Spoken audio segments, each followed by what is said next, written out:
नमस्कार दोस्तों, स्वागत है आपका अपने YouTube चैनल नैतिक कहानी एंड किस्से में। तो आज आइए सुनते हैं एक ऐसी नई प्रेरणादायक कहानी जिसका नाम है संगत का असर। एक बार एक सेठ जी घर से व्यापार के उद्देश्य से शहर के लिए निकले। रास्ता कुछ घने जंगलों से होकर गुजरता था।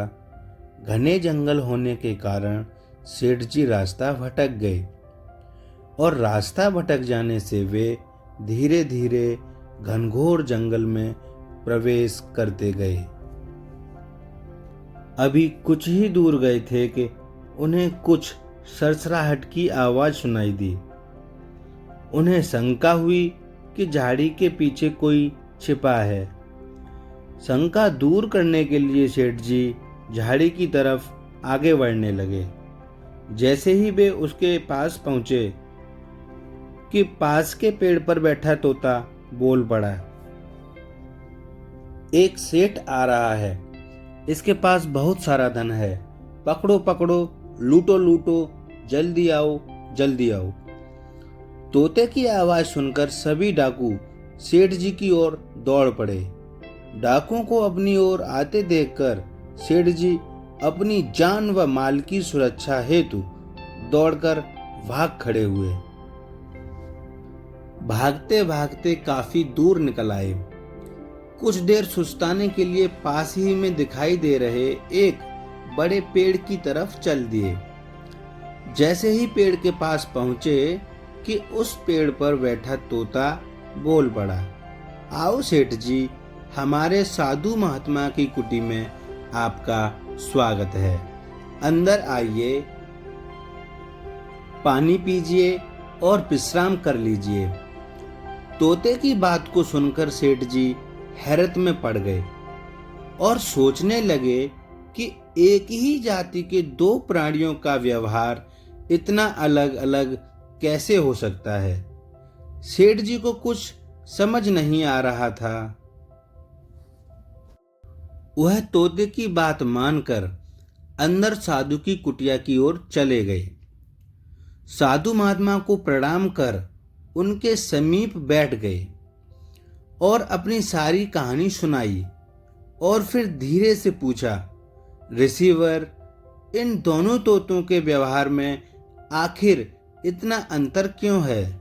साधु महात्मा ने धैर्य से सारी बातें सुनी और सेठ जी से बोले, ये कुछ नहीं है सेठ जी, बस संगति का असर है।